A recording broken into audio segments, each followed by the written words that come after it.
하나님의 말씀 읽어야 되죠?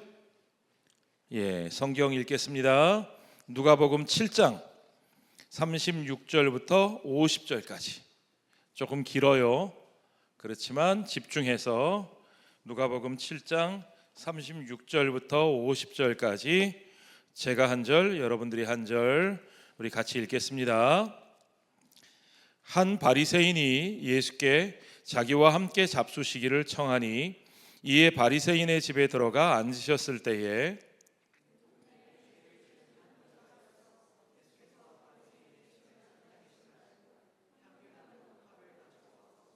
예수의 뒤로 그 발 곁에 서서 울며 눈물로 그 발을 적시고 자기 머리털로 닦고 그 발에 입 맞추고 향유를 부으니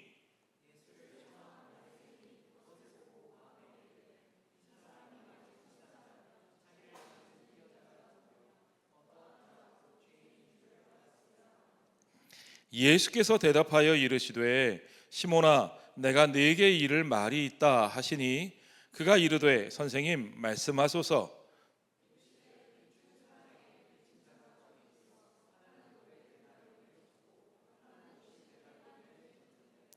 갚을 것이 없으므로 둘 다 탕감하여 주었으니 둘 중에 누가 그를 더 사랑하겠느냐?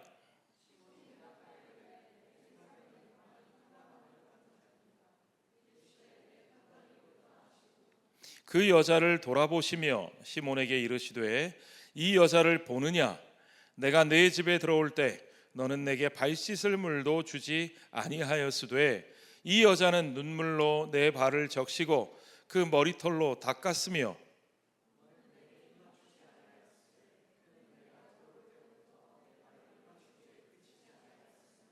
너는 내 머리에 감람유도 붓지 아니하였으되 그는 향유를 내 발에 부었느니라.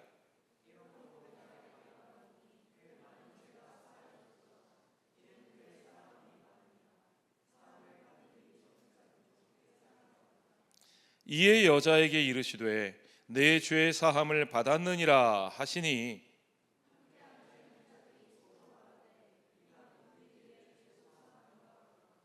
예수께서 여자에게 이르시되 내 믿음이 너를 구원하였으니 평안히 가라 하시니라. 아멘. 청년부 예배에 제가 오래간만에 왔는데요. 너무 좋습니다. 저는 청년부 예배에 오래간만에 왔더니 앞에 서는 사람들부터 싹 달라졌는데 영인이하고 지윤이가 앞에 서는 걸 보고 제가 오늘 쟤네들 그 영덕에서 했던 거 하려고 나왔나? 그래서 뭐 안동역, 부산갈매기 뭐 오늘 이런 거 나올 줄 알았어요. 기대를 좀 했는데 아주 어르신들 앞에 신나고 정말 뛰놀던 우리 친구들이 또 하나님을 예배하는 자리에서는 정말 마음을 다해 경건하게 예배드리는 모습을 보고 와 진짜 우리 청년부 최고다 멋지다 하는 감사의 마음이 들었습니다. 여러분들이 영덕에서 땀 흘리는 그 모습 저도 가서 봤어요. 오랜 시간 같이 있진 못했지만 여러분들이 정말 어르신들에게 마음을 쏟아붓고 정말 재롱 떠는 모습, 정성껏 대접하는 모습, 막 저기 뭐예요 그 모기장이죠? 모기장 막 치려고 막 여기저기 쫓아다니는 모습, 막 페인트 묻혀가면서 막 교회 담벼락에 페인트 칠하는 모습, 그 하나하나의 모습이 얼마나 귀하고 멋지고 감사했는지요. 제가 여러분들 나이 같으면 그 여름에 그 귀한 시간에 그 시골에 가서 할아버지 할머니들 계신 데서 그렇게 불편하게 자면서 그렇게 고생하고 싶을 그런 마음이 있었을까 하는 생각을 해보니까 여러분들 한 사람 한 사람의 모습이 너무 귀하고 감사하고 제가 오는 내내 영덕에서 부산으로 돌아오는 내내 여러분들을 위해 축복 기도했습니다. 우리 주님의 마음이 제 마음보다 훨씬 더 여러분을 귀하게 보시고 사랑하실 줄 믿습니다. 여러분 악마는 디테일에 있다 그런 말 아시죠? 많이 들어봤죠? 악마는 디테일이 있다. devils in the details 그런 말이 있는데, 우리가 듣는 많은 말 중에 사실은 이게 출처에서 원래 오리지널 소스하고 달라진 경우가 되게 많아요. 이 말도 제가 출처를 찾아봤거든요. 악마는 디테일에 있다, 이 말의 원래 출처는 이 악마가 아니라 God is in the details 그랬어요. 신은 디테일에 있다. 이 누가 한 말이냐면 루드비히 미스 반 보에 이름이 어려워요. 독일 사람인데요. 20세기 세계 3대 건축가 중에 한 사람으로 꼽히는 그런 사람이래요.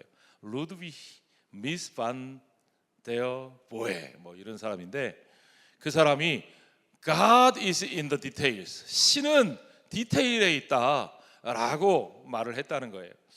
건축가의 안목에서 그럴 수 있겠죠. 여러분, 건축하는 사람이 디테일을 보지 못하고 대충 그냥 이렇게 생긴 거, 아유 이런 건물 저런 거지 뭐, 아유 저런 거 이런 거지 뭐, 이렇게 판단해 버리면 어떻게 되겠어요? 그런 건축가가 지은 건물에는 절대 들어가 살면 안 됩니다. 나중에 어떤 문제가 생길지 몰라요. 그냥 아유 저거 대충 괜찮아 하고 넘어갔는데 나중에 큰 문제가 되는 일들을 굉장히 우리가 많이 볼 수 있습니다. 디테일이 중요한 거예요. 근데요 여러분, 건축에서만 그런 게 아니고요, 디테일은 우리가 성경을 읽을 때도 마찬가지입니다. 우리 청년부가 열심히 성경을 읽고 있죠. 얼마나 감사한지. 우리 남 목사님 특별히 그리스도 중심으로 성경을 통해서 예수 그리스도를 볼 수 있도록 여러분을 지도하고 계셔서 제가 얼마나 감사한지 몰라요. 그런데요 여러분, 성경을 읽을 때도 뭐가 중요하다? 디테일이 중요하다. 지금 밥 먹고 졸려요? 한번 따라해 봅시다. 성경도 디테일이 중요하다. 왜 그러냐 하면, 우리가 교회를 여러분 어렸을 때부터 다닌 사람 손 들어 보세요. 거의 다지. 우리 집은 2대째 믿는다, 3대째 믿는다, 우리 교회 4대째 믿는 집도 있죠. 우리 교회 최고 5대까지 있어요. 5대째 믿는 집도 있어요. 그쯤 되면 성경을 언젠가는 한번 다 들어본 얘기야. 저거 내가 아는 얘기야. 목사님이 성경 딱 펴라 그러면 이거 이 얘기지 뭐, 오늘 남 목사님 또 이 얘기 하시겠구만. 뻔해. 다 판단하고 있어. 심지어는 내가 매일매일 성경을 읽을 때도 그 성경 내가 읽는 본문에 진짜 말씀하시는 게 뭔지 그게 내 귀에 안 들어와요. 내 눈에 안 들어와요. 왜요? 이미 나는 판단하고 있거든. 이건 이런 얘기야. 내가 다 알고 있어. 그런데 여러분, 그게 진짜 그런 얘기냐? 아닐 수 있다는 걸 여러분 잘 아셔야 돼요. 성경을 읽으려면 내가 성경에 대해 안다라고 생각하면 안 되고, 내가 모른다라고 전제해 놓고 이 말씀 하나하나가 실제로 뭐라고 말씀하시는지를 살피고 확인하고 이해하고 고민하고 그래야 되는 거예요. 그래야 그 이야기가 들려주는 의미와 함의를 우리가 제대로 파악할 수 있어. 의미는 뭐고 함의는 뭐예요? 의미는 뭐고 함의는 뭐예요? 의미는 텍스트 하나하나를 읽어가면서 그 텍스트가 직접적으로 내게 전달하는 의미, 미닝이 뭔지를 이해하는 거예요. 텍스트를 통해서 내가 1차적으로 이해하는 게 미닝이야, 의미야. 함의는 뭐예요? 함의는 그 의미를 가지고 나의 컨텍스트, 상황 속에 적용하는 임플리케이션, 그게 함의예요. 그러니까 먼저 1차적인 의미에 대한 파악이 돼야 그 말씀이 주는, 그 메시지가 주는 함의를, 임플리케이션을 바르게 적용할 수 있겠죠. 그렇지? 그 미닝에 대한, 의미에 대한 1차적인 해석이 안 되면 올바른 임플리케이션 나올 수 있겠어요? 안 되지. 그러니까 텍스트 자체가 가지고 있는 디테일을 정확하게 읽어내고 바른 미닝과 바른 임플리케이션을 파악하는 게 중요한 거예요. 이게 소위 말하는 문해력이에요. 문해력. 우리나라에는 문맹이 거의 없는데 우리 한글이 쉽거든요. 그러니까 문맹이 거의 없어. 한글은 30분이면 배워. 근데 문제는 글이 너무 쉬우니까 글의 의미를 깊이 있게 생각하질 않아. 그래서 문맹은 없는데 문해력이 떨어져. 해동 능력이 떨어지는 거예요. 굉장히 중요한 얘기예요. 자, 성경을 읽을 때도 마찬가지로 미닝과 임플리케이션을 정확하게 이해하려면 문장과 문맥이 가지는 디테일을 정확하게 볼 줄 알아야 된다. 자, 그런데 오늘 우리가 읽은 이 이야기가 바로 우리가 그 디테일을 잘 살피지 않아서 이것도 그냥 비슷한 얘기일 거야 하고 넘어가는 대표적인 얘기예요. 자, 같은 이야기인데 디테일이 다른 이야기가 성경에 많이 들어있어요. 특별히 요한계시록 12장에 보면 오늘 우리가 읽은 누가복음 7장에 나오는 이야기와 비슷해 보이는 이야기가 나와요. 요한복음 12장 1절부터 한번 보세요. 거기 어떤 얘기가 나오나? 자, 봅시다. 요한복음 12장 1절부터 같이 읽어봅시다. 6월절 엿새 전에 예수께서 베다니에 이르시니 이곳은 예수께서 죽은 자 가운데서 살리신 나사로가 있는 곳이라. 거기서 예수를 위하여 잔치할새 마르다는 일을 하고 나사로는 예수와 함께 앉은 자 중에 있더라. 마리아는 지극히 비싼 향유 곧 순전한 나드 한 근을 가져다가 예수의 발에 붓고 자기 머리털로 그의 발을 닦으니 향유 냄새가 집에 가득하더라.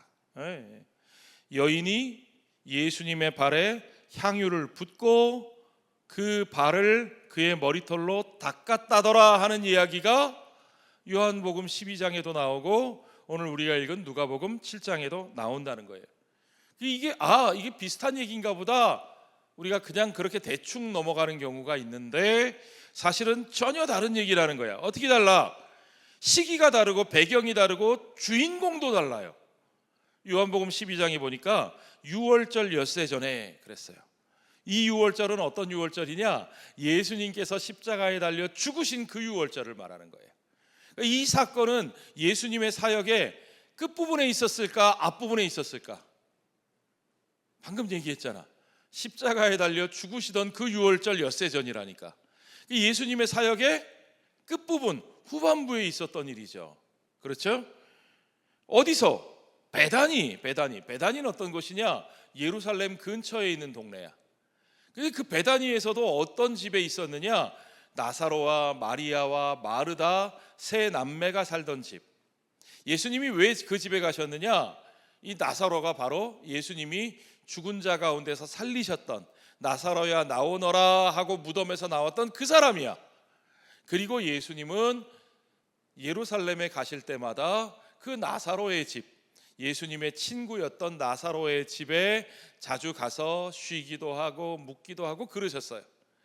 그 나사로의 집에서 어떤 일이 있었느냐?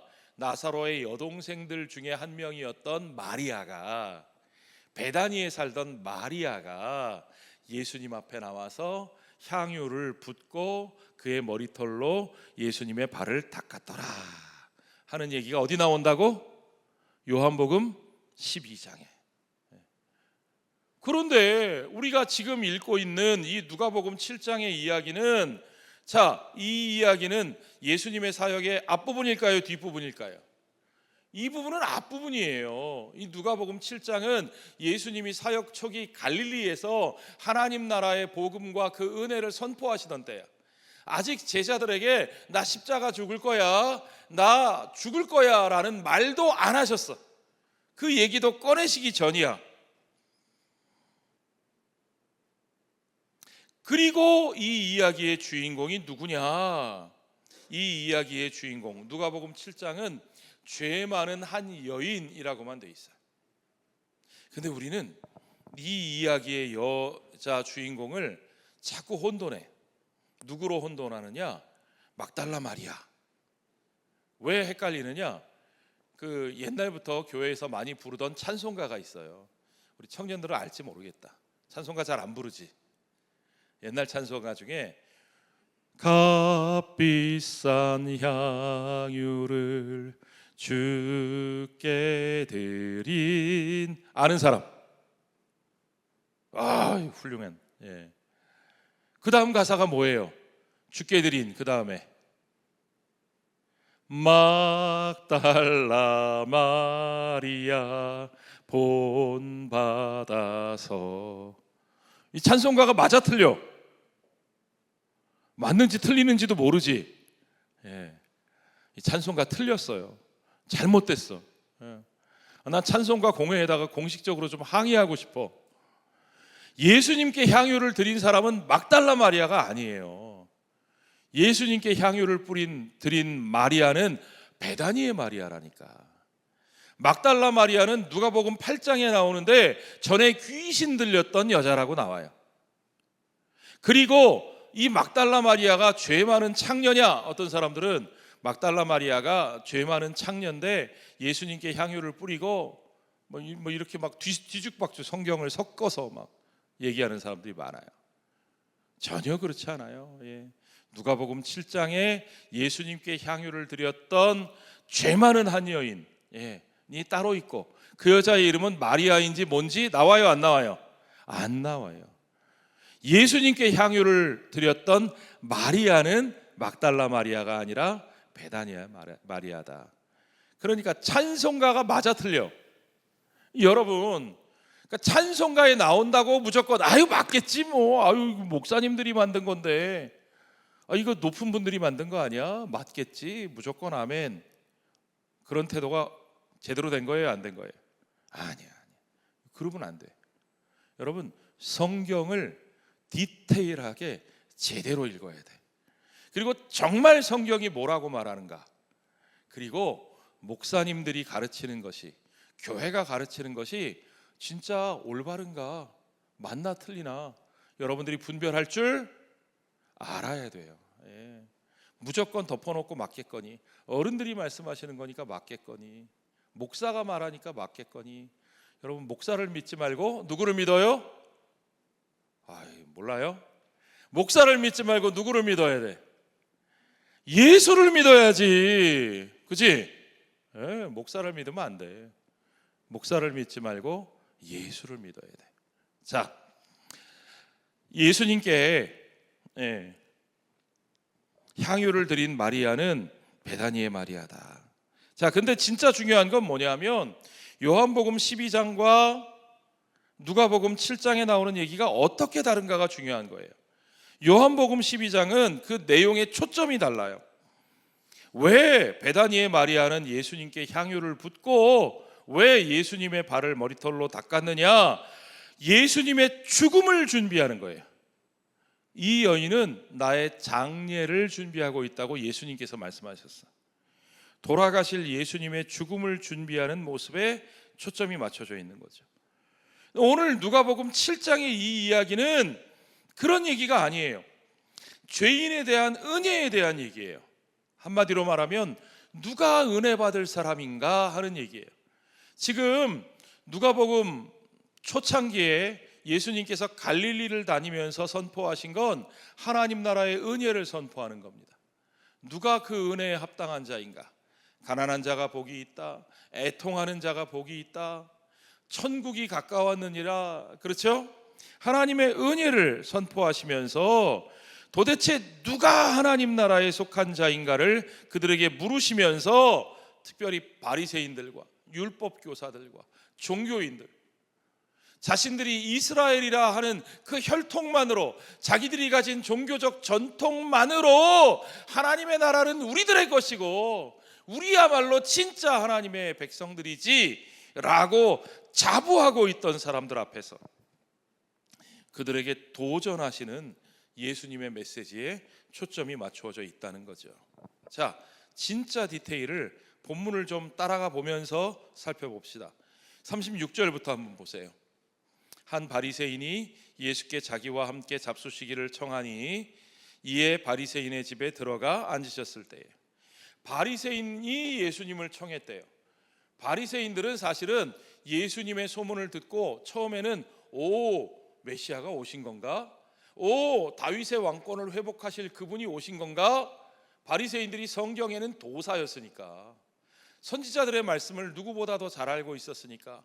그런데 예수님의 말씀을 들어보니까, 예수님이 하는 일들을 보니까 이게 뭔가 꺼림칙하고 뭔가 마음에 안 드는 거라. 그래서 예수님을 감시하다가 예수님을 초청했어. 뭐라고 얘기하나 불러놓고 들어보자. 자, 그러면 예수님은 바리새인들이 자신을 곱게 보지 않는 것을 아시면서도, 그러면서도 바리새인들의 초청에 응하셨을까요? 응하지 않으셨을까요? 응하셨어요. 예수님은 누구도 차별하지 않으셨어요.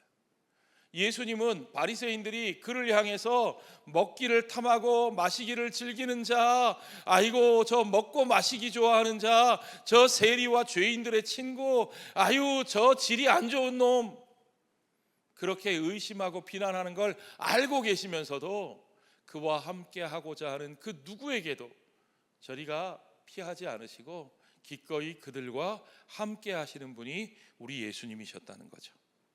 자, 그런데 예수님이 그 불편한 자리에 기꺼이 나아가셨는데 그 자리에서 좀 이상한 일이 벌어지는 거죠. 37절부터 계속 보세요. 그 동네에 죄를 지은 한 여자가 있어 예수께서 바리새인의 집에 앉아 계심을 알고 향유 담은 옥합을 가지고 와서 예수의 뒤로, 앞으로도 나오지 못하고 뒤로 그 발 곁에 서서 뭘 해요? 나와서 그냥 우는 거야. 울며 눈물로 그 발을 적시고 자기 머리털로 닦고 그 발에 입 맞추고 향유를 부으니. 자, 여러분, 이거 진짜 참 곤란한 상황이죠. 여러분이 예수님 입장이면 어떻게 되셨겠어요? 지금 그러지 않아도 자기에게 비판적인 사람들과 함께 있는 자리야. 나름대로 다 잘났다고 하는 사람들이야. 급이 되는 사람들만 모아놓고는 예수님이 급이 되나 보자 이렇게 벼르고 있는 사람들인데, 거기서 이런 일들이 벌어지는 거예요. 물론 예수님 앞에 잘해주려고 사랑하는 모습으로 온갖 귀한 것을 쏟아내는 거 고맙죠. 예, 감사하죠. 그러나 이게 굉장히 불편하잖아. 그렇죠? 당황스럽잖아. 자, 어찌됐든 이 여자의 행동은 그 잔치 자리를 망칠 수 있는 굉장히 위험한 행동입니다. 왜요? 이 여자가 어떤 여잔지 거기 있는 사람 다 알아요. 동네에 소문난 행실이 안 좋기로, 품행이 안 좋기로 소문난 여자야. 사실은 그 정도가 아니라 성경학자들에 의하면 이 여자는 아마도 직업적인 창녀였을 것이다. 그러니까 온 동네 사람들이 다 알지. 네. 여러분, 내가 미국에서 목회하면서 겪은 얘기를 하나 할게요. 어디 딴 데 가서 옮기지 마세요. 여러분만 하세요. 어떤 집사님 네 분이 계셨어요. 우리 교회에 찾아오셔서 열심히 신앙생활을 하셨어요. 너무너무 열심히 신앙생활을 하셔. 남자분은 성격이 너무너무 밝고, 여자분도 굉장히 미인이고 너무너무 성실히 신앙생활 하시고 섬기시고 오랫동안 같이 신앙생활 했어요. 어느 날 갑자기 이분들이 교회를 떠나겠다는 거예요. 안 나오겠다는 거예요. 여러 가지 말도 안 되는 얘기로 교회를 비난을 하고 자기가 교회를 못 나올 만한 핑계를 만들고 그래. 아니, 목회자 입장에서는 너무 당황스럽잖아요. 그래가지고 열심히 설득을 하고, 아니 왜 그러세요? 그러지 말고 제가 잘못한 게 있으면 이해해 주시고 우리 같이 신앙생활 합시다 하는데, 무슨 얘기 말도 안 되는 얘기 하시더니 결국은 본인하고 친한 몇몇 사람들까지 이렇게 해가지고 교회를 떠났어요. 다른 교회로 옮겼어. 그분이 왜 그런 말도 안 되는 일을 하셨는지 나 이해가 안 됐는데, 하나님 앞에 몇 날 며칠을 울며 기도했는데 나중에 알게 됐어. 그 이유를 듣고 내가 까무라칠 뻔했어요. 그 이유가 뭐냐? 이 여자 집사님이, 이 예쁜 미인, 나이는 지금 많으시지만 아주 미모가 뛰어나신 여자 집사님이 예전에 젊을 때 유흥업소에서 일하셨다는 거예요. 근데 그걸 어떻게 알게 됐느냐? 우리 교회 집사님인데 오랫동안 안 나오던 남자 집사님이 오래간만에 몇 년 만에 교회를 나와가지고 이 여자분을 딱 보시고 알아본 거지. 자, 그럼 그 남자분은 어떻게 알아봤을까? 이 여자분이 그 유흥업소에서 근무하셨다는 그거를 그 남자분은 어떻게 알아봤을까? 답을 말해보세요. 누가? 그 뭐예요? 그 남자분이 그 유흥업소에 다녔다는 얘기지. 자, 그런데 너무나도 슬픈 일은 이 남자분은 자기가 과거에 유흥업소에 다녔다는 얘기를 꺼리낌 없이 사람들에게 떠들고 다녀. 응? 그러면서 거기다 그 여자가 거기 있던 여자였어 라고 소문을 낸 거예요. 그 소문이 이 부부의 귀에까지 들어갔어. 그래서 그랬던 거지. 그래서 결국 그렇게 열심히 신앙생활하고 잘 살아보려고 교회를 섬기며 애썼던 내외가 그 우리 교회에 남아있지를 못하고 있지도 않은 얘기를 막 목사에게 만들어서 막 하면서 핑계를 대고 교회를 떠나실 수밖에 없었어. 통곡을 하면서 울었어요, 제가 그때.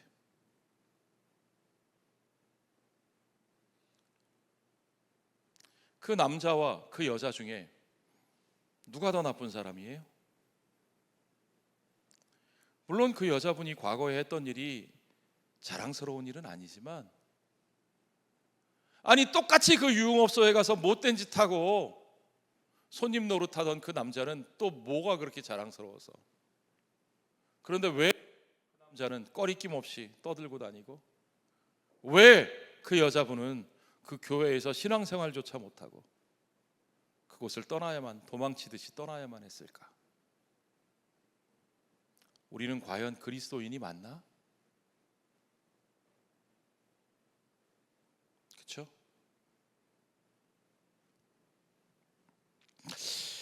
이 동네 사람들이 그 여자를 다 알아. 그 말은 무슨 뜻일까? 그 여자가 짓고 있는 범죄에 그 사람들은 그 죄와 무관한 사람들일까요? 아니요.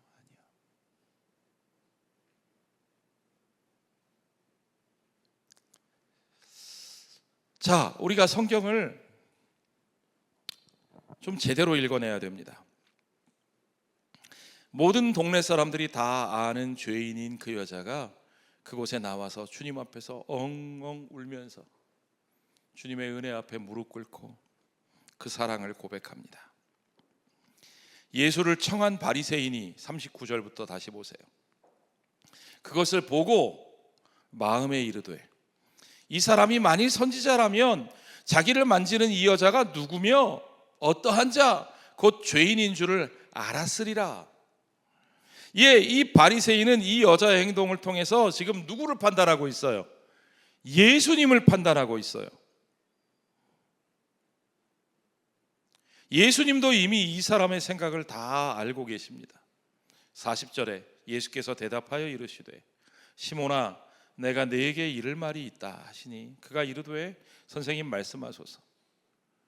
우리말 성경이 문제가 헬라어에는 존댓말과 반말이 구별이 없는데 그냥 우리 마음대로 예수님은 반말하시고 다른 사람들은 다 존댓말하고 있는 걸로 그렇게 해놨어요. 근데 과연 그럴까?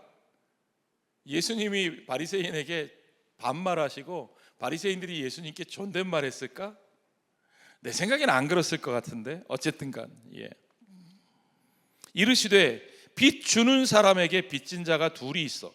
하나는 500데나리온을 졌고 하나는 50데나리온을 빚졌는데 둘 다 갚을 게 없어. 그래서 주인이 둘 다 탕감하여 주었는데 둘 중에 누가 더 탕감해 준 그를 더 많이 사랑하겠느냐? 이게 예수님의 질문이에요. 시몬이 대답하여 이르되 당연하죠. 내 생각에는 많이 탕감받은 사람입니다. 예수님이 말씀하시기를 그래 맞다 네 판단이 옳아. 그럼 그 당연한 얘기를 왜 물어보셨느냐? 예수님의 질문의 초점은 이겁니다. 누가 더 사랑하겠느냐? 누가 더 사랑하겠느냐? 자, 이 비유를 조금만 더 생각해 봅시다. 데나리온이라는 건요, 당시 화폐의 단위 중에서 한 데나리온이 얼마나 되느냐? 한 사람의 노동자가 하루 일하면 받는 품삯이 한 데나리온이래요. 요즘으로 환산해 보면 얼마나 될까요? 여러분이 요새 한 시간 일하면 최저임금이 10,000원 조금 넘죠. 그죠? 그러면 최저임금 10,000원 기준으로 8시간 일하면 8만 원이고 조금 더 받으면 10만 원이야. 그렇죠? 대충 한 10만 원 된다고 칩시다. 한 데나리온이 10만 원이면 500데나리온이면 얼마예요? 5천만 원이고 50데나리온이면 500만 원이야. 자, 5천만 원 탕감받은 사람하고 500만 원 탕감받은 사람하고 누가 더 고마워하고 누가 더 사랑하겠어요? 뭐 너무 당연한 얘기지. 더 많이 탕감받은 사람이 더 많이 사랑하겠죠. 그렇게 대답했고 예수님도 그 말에 동의하셨어요.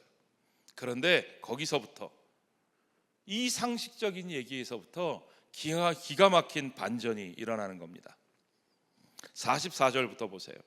그 여자를 돌아보시며 시몬에게 이르시되, 말씀은 바리새인 시몬에게 하고 계신데 그 여자를 한번 돌아보시고 쳐다보시면서 이 여자를 보느냐? 너희 눈에 이 여자가 보이느냐? 내가 네 집에 들어올 때 너는 내게 발 씻을 물도 주지 아니하였으되. 자, 여러분, 잔치를 청한 사람이 잔치의 주빈에게 반드시 해야 되는 일이 있어요. 그게 뭐냐면 입구에 발 씻을 물을 준비해 놓고 또 하인한 사람에게 시켜서 그 손님들의 발을 씻어주는 게 유대인의 예법이에요. 이거 왜 중요하냐? 생각해 보세요. 이스라엘 그 건조한 나라, 먼지 풀풀 날리는 나라 사람들이 뭐 신고 다녀요? 샌들 신고 다니지. 끈으로 된 샌들. 그러니 그 발이 오죽하겠어. 막 흙이 더글더글하고 막, 그죠? 예. 그러니까 그대로 잔치에 들어갈 수가 없잖아. 그래서 그들을 배려해서 물을 준비해 놓고 하인을 시켜서 그들의 발을 씻도록 해주는 거예요.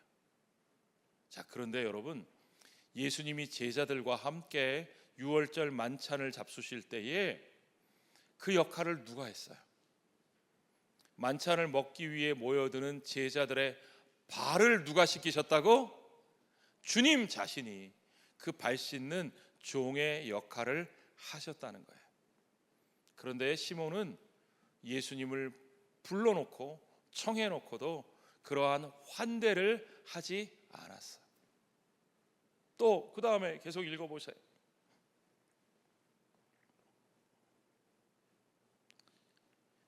자, 45절. 너는 내게 입맞추지 아니하였으되 그는 내가 들어올 때로부터 내 발에 입맞추기를 그치지 아니하였으며. 아니, 시몬이 남자고 예수님도 남자인데 무슨 입맞춰달라고 그러셔. 예수님의 성적 정체성에 문제가 있는 거 아니야? 그게 아니고 당시 사람들은 입맞춤으로 문안하는 게 아주 자연스러운 환대의 예법이었어요. 사도 바울이 교회를 향해서 편지를 쓰면서 입맞춤으로 서로 문안하라 그랬잖아. 환대의 방식이야. 그런데 시몬은, 바리새인은 예수님을 청해놓고 환대의 예법을 행하지 않았어요. 주님에 대한 사랑을 표현하지 않았어. 너는 내 머리에 감람유도 붓지 아니하였으되 그는 향유를 내 발에 부었느니라. 자, 이게 500데나리온 빚진 사람과 50데나리온 빚진 사람의 차이라는 거예요. 이 여자, 죄 많은 한 여자와 바리새인 시몬의 차이. 시몬이 도대체 뭘 어떻게 잘못했나? 겉으로 보면 드러나지 않지만, 그러나 시몬은 예수님을 환대하지 않았고 예수님을 모시지 않았고 예수님께 사랑을 드리지 않았어요. 나름 뭔가 하는 척 했지만 그에게 예수님은 그저 관찰과 판단의 대상이고, 팔짱 딱 끼고 뭐라고 말하나 보자. 혹시 여러분 청년부 예배 시간에 그렇게 앉아 계신 분들 계세요? 저 남 목사가 뭐라고 말하나 보자. 오늘은 담임 목사가 온다며?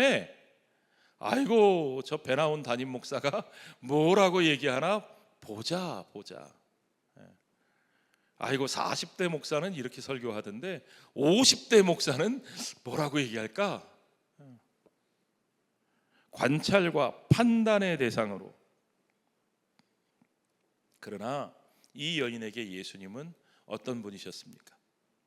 이 여인이 이 자리에 나갔다는 거, 나를 예수님이라면 잔치에 좀 끼워주시지 않을까 하고 그 기회를 보고 나간 거예요? 천만에요. 이 여자의 입장이라면 사람들이 많이 모인 잔치는 잡아 끌어 나오라 그래도 나오기 싫은 자리예요. 그렇죠? 예. 그 자리에 나가기가 죽기보다 싫은 자리였을 겁니다. 모든 사람이 자기를 혐오하고 조롱하고. 그런데 그 여자가 그 죽기보다 무서운 혐오를 무릅쓰고 그 자리에 나갔습니다. 왜요? 여인은 예수님에 대한 소문을 들었을 겁니다. 예수님이 선포하시는 말씀을 들었을 겁니다. 무슨 말씀이에요? 하나님 나라의 복음이에요. 용서와 화해의 복음이에요. 우리 하나님의 나라에서는 잘난 사람, 능력 있는 사람이 아니라 나같이 자격이 없는 자, 가난한 자, 병든 자, 죄 많은 자, 나 같은 자들을 품어주시고 용서하시고 하나님 나라의 그 자녀로, 백성으로 서게 하신다고 하는 그 은혜의 말씀을 들었습니다. 그리고 그 예수가 자기 동네에 오셨다는 것을 들었어요. 그러므로 이 여인에게는 이제 정말 목숨 걸고 그 예수 앞에 나가서 그 은혜와 사랑을 확인하고 그 은혜와 사랑을 고백하는 그 자리가 그 여인에게는 그 죽음보다 두려운 혐오보다 공포보다 더 큰 것이었기 때문에 기꺼이 그 자리 앞으로, 그 사랑 앞으로 나아갈 수 있었다는 거죠. 주님은 이 여인에 대해서 이렇게 말씀하셨습니다. 이러므로 내가 네게 말하노니 그의 많은 죄가 사하여졌도다. 이는 그의 사랑함이 많음이라.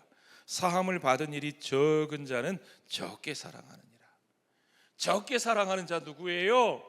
예수님을 청해놓고도 환대하지 않은, 그 사랑을 표현하지 않은, 그 인색하기 짝이 없던 그 바리새인, 그 시몬, 그리고 그와 함께 거기 팔짱 끼고 예수님을 쳐다보던 그 사람들, 그들은 어쩌면 사함을 받은 일이 적기 때문에, 그 은혜를 적게 깨달았기 때문에 예수님을 사랑하는 고백에도 그렇게 인색할 수밖에 없었다고 말씀하시는 겁니다. 여러분, 예수님의 이 말씀을 오해하시면 안 돼요. 예수님이 지금 무슨 조건적으로 행위 구원을 말씀하시는 게 아니에요. 그녀가 이렇게 대단한 일을 했으니까 그 대가로 이렇게 큰 죄 사함을 받았다, 이런 말씀하시는 거 아니에요. 여러분, 주님이 말씀하신 비유의 포인트, 이 바리새인 시몬과 이 여인 중에 누가 진짜 은혜 받은 자인가, 거기에 대한 질문을 그 자리에 있는 모든 사람들에게, 오늘까지 이 이야기를 읽고 있는 저와 여러분들에게 던지고 계신 겁니다. 거기에 대한 답, 오늘 골든벨, 조금 이따 골든벨 하는데 골든벨 시험 범위에 나오는 구절이에요. 잘 보세요. 로마서 5장 20절 말씀. 이거 골든벨이 안 나오면 어떡하지? 로마서 5장 20절 말씀, 사도 바울의 이 한마디가 예수님의 말씀이 어떤 의미인지를 우리에게 알게 해줍니다. 같이 읽어볼까요? 로마서 5장 20절 시작. 율법이 들어온 것은 범죄를 더하게 하려 함이라. 그러나 죄가 더한 곳에 뭐가 넘쳐요? 은혜가 더욱 넘쳤나니. 죄가 더한 곳에 은혜가 더욱 넘쳤다는 말은 자신의 죄를 더 크게 깨닫고 느낄수록 주님이 내게 주시는, 죄인을 향해서 선포하시는 하나님 나라의 은혜 앞에 더욱더 감격하고 더욱더 무릎 꿇고 그 은혜에 합당한 자로 설 수 있게 된다는 말이죠. 아멘입니까, 여러분? 예, 그렇습니다. 그래서 주님은 이 여자에게 이르시되 내 죄 사함을 받았느니라. 하나님 나라의 은혜를 선포하시는 예수님, 그리고 그 은혜의 참된 대상이 어떤 사람인지를 다시금 보여주시는 장면이 바로 이 누가복음 7장에 나오는 바로 이 장면입니다. 자, 중요한 포인트는 이겁니다. 누가 그 은혜의 대상이 되는가? 누가 그 은혜 받을 만한 사람인가? 이 이야기를 저는 구약 성경에 나오는 에스겔 선지자의 비전을 통해서 여러분과 나누고 싶습니다. 에스겔서 9장 4절에 보면 에스겔 선지자가 이런 환상을 봅니다. 여호와께서 이르시되 너는 예루살렘 성읍 중에 순행하여 그 가운데에서 행하는 모든 가증한 일로 말미암아 탄식하며 우는 자의 이마에 뭐를 그리라? 표를 그리라. 누구의 이마에요? 예루살렘에서 행하는 모든 가증한 일로 말미암아 탄식하며 우는 자의 이마에. 그들이 왜 탄식하며 울어요? 예루살렘이 망하게 됐거든요. 누가 망하게 하셨어요? 하나님께서요. 그들이 하나님 앞에 가증한 일을 행하고 우상 숭배하고 범죄하고 가난한 자를 짓밟고, 그래서 하나님께서 바벨론을 들어 느부갓네살을 들어 그들을 무너뜨리셨어요. 그런데 하나님께서 구원하기 위해 이마에 표를 하라고 한 사람들이 있어요. 누구냐? 탄식하며 우는 사람들이에요. 오해하지 마세요. 그들 중에 범죄하지 않고 깨끗하게 살았던 사람들이 아니에요. 이 사람들도 범죄했고 이 사람들도 다 하나님의 징벌 아래 놓일 사람들이에요. 그러나 그들은 지금 탄식하며 울고 있습니다. 자신들의 죄악을 깨닫고 탄식하며 울고 있어요. 주님은 그들의 이마에 표를 하고 그들을 건져주시는 주님이십니다. 이게 중요해요. 결국 그 이마에 표를 그린 자들을 살려주십니다. 에스겔서 11장 16절에 보면 그런즉 너는 말하기를 주 여호와의 말씀에 내가 비록 그들을 멀리 이방인 가운데로 쫓아내요. 그렇게 예루살렘을 심판하고 다 무너뜨리시면서 하나님께서 그들을 건져내셔서 이방의 포로로 잡혀가게 하셔요. 이방 땅으로 쫓아내셔요. 그들을 여러 나라에 흩으셨으나 그들이 도달한 나라에서 내가 잠깐 그들에게 뭐가 되리라? 성소가 되리라. 성소가 된다는 말은 그들 가운데 하나님의 임재를 두시고 그들의 예배를 받으시고 그들과 함께 하신다는 말이에요. 그러니까 여호와께서 그들을 이방 가운데로 쫓아내고 흩으셨으나 그들이 도달한 그 이방 땅에서, 그 나그네 된 그 땅에서 그들에게 성소가 되어 하나님의 백성으로 살게 하신다 하는 약속입니다. 에스겔서 11장 17절부터 20절까지 더 중요한 얘기가 나옵니다. 너는 또 말하기를 주 여호와의 말씀에 내가 너희를 만민 가운데에서 모으며 너희를 흩은 여러 나라 가운데에서 모아내고 이스라엘 땅을 너희에게 주리라 하셨다 하라. 그들이 그리로 가서 그 가운데의 모든 미운 물건과 모든 가증한 것을 제거하여 버릴지라.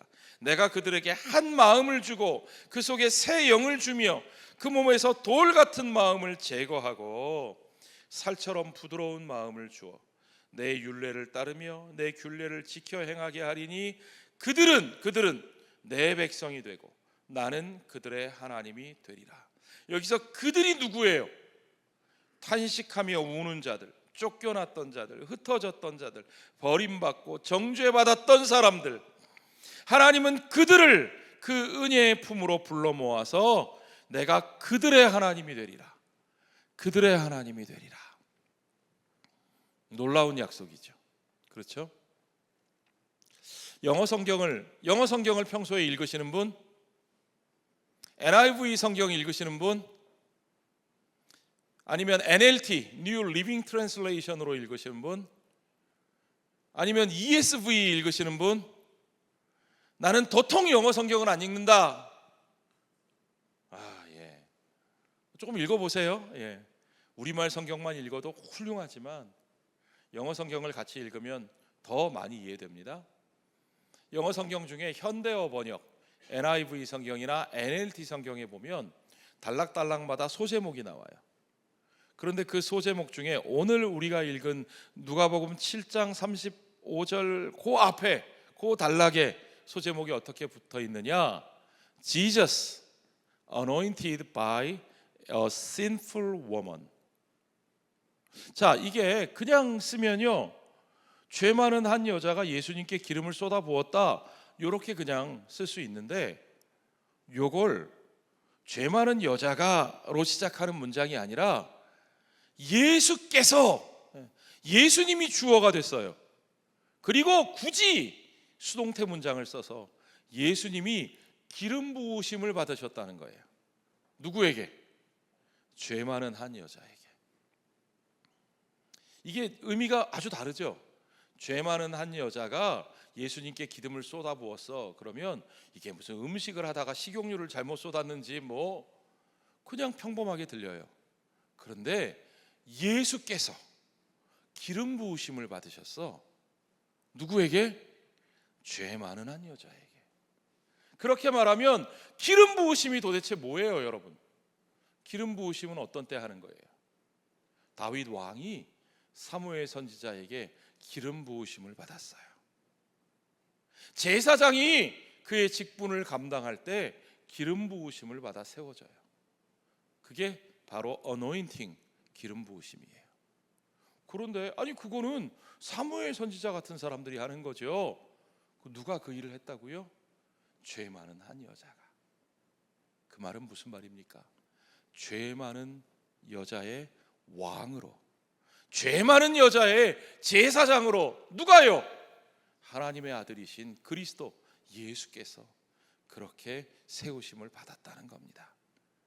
에스겔 선지자가 우리에게 말하고 있는 것처럼 그렇게 탄식하고 우는 자들에게 하나님이 내가 그들의 하나님이 될 것이라 말씀하셨던 것처럼, 그렇게 조국을 잃고 그렇게 이방 땅의 포로로 끌려가서 고통받는 마치 버려진 것 같은 삶을 살고 있는 그 하나님의 백성들에게 우리 하나님 말씀하셨죠.